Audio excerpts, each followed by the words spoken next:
అందరికీ నమస్కారం. అధ్యాయం 10. ఇంతవరకు కేసు ఎవరి పక్షం మొగ్గుతోంది? అడిగింది రమ. డిటెక్టివ్ యుగంధర్ రివాల్వింగ్ కుర్చీలో బాగా వెనక్కి జారగిలబడి, మీకేమనిపిస్తోంది? ఎదురు ప్రశ్న వేశాడు. రమ యుగంధర్ని దీనంగా చూసి, నల్లారామయ్య అనే అతను హత్య చేయబడ్డాడని రుజువు చేసేసింది ప్రాసిక్యూషన్ అన్నది. యుగంధర్ తల ఊపాడు. ఆ మాత్రం బలమైన సాక్ష్యం లేకపోతే అసలు కేసు పెట్టేవాళ్లే కారు. శవం లేనప్పుడు హత్య జరిగిందని రుజువు చేయడం, హత్య చేయబడ్డ మనిషి ఫలానా మనిషి అని రుజువు చేయడం సామాన్యంగా చాలా కష్టం. ఈ కేసులో ప్రాసిక్యూషన్కి ఆ కష్టమేమీ లేకుండా పోయింది అన్నాడు యుగంధర్. రమ యుగంధర్ని సూటిగా కళ్ళల్లోకి చూసి, మీ అభిప్రాయం ఏంటో చెప్పలేదు? భాస్కర్రావు విడుదల అయ్యే అవకాశం ఉన్నదా అడిగింది. ఇప్పుడప్పుడే ఎలా చెప్పడం? నల్లారామయ్యని హత్య చేయడానికి భాస్కర్రావుకు ఉన్న కారణమేమిటో, అది ఏమాత్రం సబమైనదో తెలియలేదు గదా అన్నాడు. అది తెలుసుగా, నల్లారామయ్య భాస్కర్రావుని బ్లాక్మెయిల్ చేశాడని, అందుకని అతన్ని హత్య చేశాడని ప్రాసిక్యూటర్ ప్రారంభంలోనే చెప్పాడుగా. నిజమే, ప్రాసిక్యూటర్ చెప్పినంత మాత్రాన ఎలా ఒప్పుకుంటారు? రుజువు చేయాలి గదా. దానికి రుజువులుంటే చాలా బలమైన కేసు అవుతుంది అన్నాడు యుగంధర్. రమా కళ్ళల్లో నీళ్లు నిండాయి. ఉరిశిక్ష పడుతుందా అడిగింది. యుగంధర్ తల ఊపాడు. స్టార్ బేకరీ వీధి తలుపు లోపల గడియ పెట్టి ఉంది. ఆ తలుపు తప్ప ఇంట్లోంచి బయటికి వచ్చేందుకు ఇంకో తలుపు లేదు కనుక ఎవరో వచ్చి నల్లారామయ్యని హత్య చేశారని వాదించడానికి అవకాశం లేదు. భాస్కర్రావే నల్లారామయ్యని హత్య చేసి ఉంటే అది ఉద్దేశపూర్వకంగా చేసిన హత్య, అంటే ఫస్ట్ డిగ్రీ మర్డర్ అన్నాడు యుగంధర్. క్షమించండి, మీ శక్తి సామర్థ్యాల మీద నమ్మకం లేక కాదు, తెలియక అడుగుతున్నాను. ప్రాసిక్యూషన్ కేసుని తలక్రిందులు చేసేందుకు మీరింతవరకు ఎటువంటి ప్రయత్నమూ చేయలేదు. ప్రాసిక్యూషన్ సాక్షులని ఎవరినీ గట్టిగా క్రాస్ పరీక్ష కూడా చేయలేదు అన్నది రమా జంకుతూ. యుగంధర్ నవ్వాడు. అవును, నువ్వన్నది నిజమే. ఇంతవరకు బోను ఎక్కిన ప్రాసిక్యూషన్ సాక్షులంతా నిజం చెబుతున్నారు. నిజం చెబుతున్న సాక్షిని క్రాస్ పరీక్ష చేయడం వల్ల ఏమీ ప్రయోజనం ఉండదు అన్నాడు. వాళ్ళు నిజం చెబుతున్నది, అబద్ధం చెబుతున్నది క్రాస్ పరీక్ష చేయనిదే మీకెలా తెలుస్తుంది? వాళ్ళు ఇచ్చిన సాక్ష్యాన్ని బట్టి శవ పరీక్ష చేసిన డాక్టర్ కానీ, నల్లారామయ్యకు పన్ను కట్టించిన డెంటిస్ట్ కానీ, లైసెన్సింగ్ ఉద్యోగి కానీ, ఇన్వెస్టింగ్ ఆఫీసర్ కానీ అబద్ధాలు చెప్పలేదు, చెప్పరు. ఒక్కొక్కప్పుడు తెలియక తప్పు అభిప్రాయాలు వెలిబుచ్చచ్చు. అటువంటప్పుడు తప్పకుండా క్రాస్ పరీక్ష చేస్తాను. వాళ్ళందరూ నిజమే చెప్పి ఉంటే భాస్కర్రావుకి శిక్ష తప్పదన్నమాట. నేనా మాట అన్నానా అని యుగంధర్ అంటుండగా అతని అసిస్టెంట్ రాజు గదిలోకి వచ్చాడు. రా, ఏమిటి విశేషాలు అడిగాడు యుగంధర్. భాస్కర్రావుని కారు కొనమని మీరే పురమాయించారా అడిగాడు రాజు రమని. లేదే, ఎందుకలా అడుగుతున్నారు అన్నది ఆమె. ఆటోమొబైల్ వర్క్షాప్లో second hand Morris Minor car కొన్నాడు. అదంతా ఏర్పాటు చేసినది నల్లారామయ్య. నేనా వర్క్షాప్ యజమానిని కలుసుకున్నాను. ఒక చిత్రమైన విషయం చెప్పాడు. ఏమిటది అడిగాడు యుగంధర్. ఆ వర్క్షాప్ యజమాని కారు ఖరీదు 4,000 చెప్పాడట. నల్లారామయ్య 4,000 రూపాయలు ధరావతిగా ఇచ్చి కారు తన యజమానికి చూపిస్తానని తీసుకుని వెళ్ళాడట. గంట తర్వాత కారు తీసుకువచ్చి తన యజమాని 3,000కి అడుగుతున్నాడని చెప్పాడట రామయ్య. అంతకి ఇవ్వనని వర్క్షాప్ అతను చెప్పగానే ఆ కారు కొనాలని అమ్మగారు పట్టుపట్టారని, అయ్యగారికి తెలియకుండా 1,000 రూపాయలు ఇస్తానన్నాడని, కనుక కారు ఖరీదు 3,000ని తన యజమానికి చెప్పి 3,000కే రాతకోతలు చేయమని, తను కట్టిన ధరావతిలో 1,000 రూపాయలు తీసుకోమని చెప్పాడట నల్లారామయ్య. అందుకు ఆ వర్క్షాప్ అతను ఒప్పుకున్నాడా? ఒప్పుకునే భాస్కర్రావుకి 3,000కి కారు ఇచ్చాడు చెప్పాడు రాజు. యుగంధర్ సిగరెట్ వెలిగించి దీర్ఘంగా ఆలోచించడం ప్రారంభించాడు. 5 నిమిషాల తర్వాత, ఏమిటి ఆలోచిస్తున్నారు అడిగింది రమ. భాస్కర్రావు దగ్గర డ్రైవర్గా చేరేందుకు నల్లారామయ్య చాలా తాపత్రయపడ్డాడు. భాస్కర్రావు మీరు చెప్పిన విషయాల్ని బట్టి మొదట నల్లారామయ్యతో మీకు పరిచయం అయింది అతను టాక్సీ డ్రైవ్ చేస్తున్నప్పుడు. తర్వాత 2 రోజులకి భాస్కర్రావు మ్యారిస్ మైరర్ కారు కొన్నట్లు సి సర్టిఫికేట్ ట్రాన్స్ఫర్ ఉత్తరంలో ఉన్నది.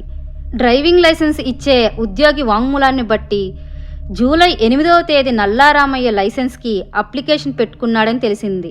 అంటే డ్రైవింగ్ లైసెన్స్ లేకుండానే టాక్సీ డ్రైవ్ చేశాడన్నమాట అన్నాడు యుగంధర్. రాజు చిన్నగా దగ్గి, సార్, డ్రైవింగ్ లైసెన్స్ లేదని మనం ఎలా అనుకోగలం? ఇంకో పేరున లైసెన్స్ ఉన్నదేమో అన్నాడు. యు ఆర్ రైట్, ఇంకో పేరున లైసెన్స్ ఉండి ఉండవచ్చు. నన్ను వేధిస్తున్న సమస్య అది కాదు. భాస్కర్రావు నిజమే చెబుతున్న పక్షంలో నల్లారామయ్యకి అతనికి అంతకుముందు పరిచయం లేదు, అంతకుముందు చూడలేదు. అటువంటప్పుడు అపరిచితుడైన నల్లారామయ్య 1000 రూపాయలు ఖర్చు పెట్టి అతని వద్ద డ్రైవర్గా కుదరడానికి ఎందుకంత యాతన పడ్డాడు అన్నాడు యుగంధర్. నల్లారామయ్య టాక్సీలో వెళ్ళి రమని భాస్కర్రావు కలుసుకున్నాడు. రమకి భర్త ఉన్నాడని, వాళ్ళిద్దరూ రహస్యంగా కలుసుకుంటున్నారని నల్లారామయ్య గ్రహించి ఉంటాడు. భాస్కర్రావుని బ్లాక్మెయిల్ చేయడానికి అతని దగ్గర ఉద్యోగంలో చేరి ఉండొచ్చు అని సూచన ఇచ్చాడు రాజు. యుగంధర్ నవ్వి, భాస్కర్రావుని బ్లాక్మెయిల్ చేయదలుచుకుంటే అతని దగ్గర డ్రైవర్గా చేరడం దేనికి? తెలియవలసిన రహస్యం తెలియనే తెలిసింది. భాస్కర్రావు వద్ద డ్రైవర్గా కుదరడానికి నల్లారామయ్య 1000 రూపాయలు ఖర్చు పెట్టాడు. ఆ విషయం మర్చిపోకూడదు మనం అన్నాడు యుగంధర్. రాజు విసుగ్గా సిగరెట్ యాప్ ట్రేలో పారేసి, భాస్కర్రావు నిజం చెప్పడం లేదు సార్, దాస్తున్నాడు. నల్లారామయ్యకి అతనికి పూర్వపరిచయం ఏదో ఉండి ఉండాలి అన్నాడు. రమ యుగంధర్ని చూసింది ఏమంటాడో అని. ఇంకొక సందేహం, భాస్కర్రావు నల్లారామయ్యని హత్య చేసి ఉండకపోతే ఎవరు హత్య చేసి ఉంటారు?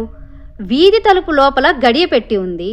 పోలీసులు వెళ్ళిన సమయానికి ఇంట్లో భాస్కర్రావు ఒక్కడే ఉన్నాడు అన్నాడు రాజు. యుగంధర్ లేచి నిలబడ్డాడు.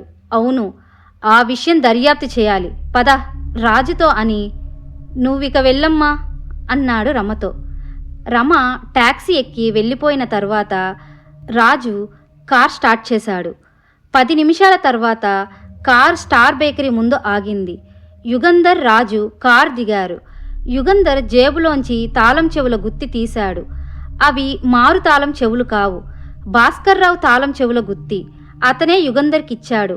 డిఫెన్స్ లాయర్ కనుక ఆ ఇల్లు ఇప్పుడు యుగంధర్ స్వాధీనంలో ఉంది. బేకరీలో వస్తువులన్నీ పోలీసులు అక్టోబర్ 14వ తేదీ రాత్రి వెళ్ళినప్పుడు ఎలా ఉన్నాయో అలాగే ఉన్నాయి.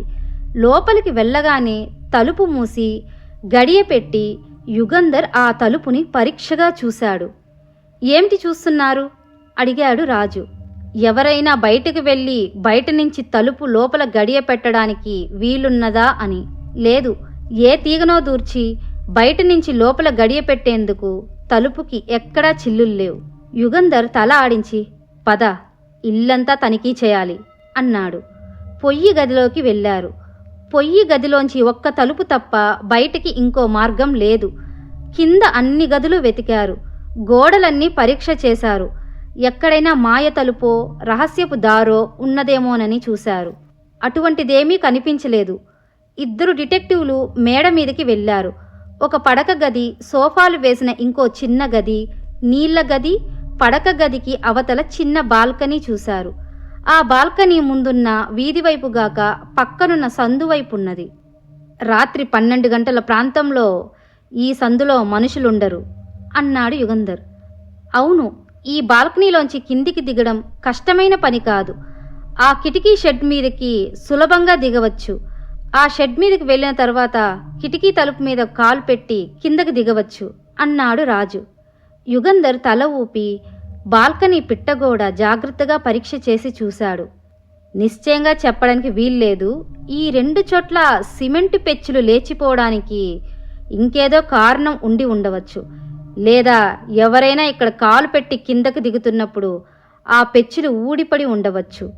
రాజు, ఆ కిటికీ షెడ్ మీదకి దిగి చూడు అన్నాడు యుగంధర్.